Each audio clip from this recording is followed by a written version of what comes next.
sabihan na habang may buhay, may pag-asa. Habang may buhay, may pag-asa. Habang may buhay, may pag-asa. Pagsubok. Dahil sa ikatiwala ng Diyos, binibigyan din niya tayo ng iba't ibang klase ng pagsubok. Kaya po doon sa pagsubok na yon, saka pa lang natin mauunawaan na talagang ang ating buhay ay mayroong, habang may buhay, mayroong pagsubok. Habang may buhay, may pagsubok. Pagbangon.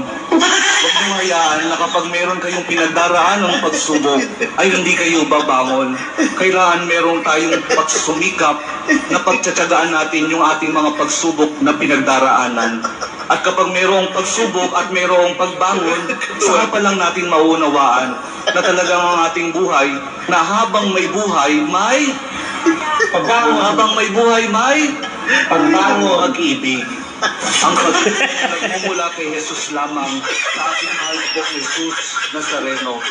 Dahil doon, kapag naunawaan natin itong mga bagay na ito, na habang may buhay, may pagsubok, may pagbangon at may pag-ibig na nagmumula lamang kay Jesus, saka pa lang natin mauunawaan at matatanggap na talagang habang may buhay, may ayan!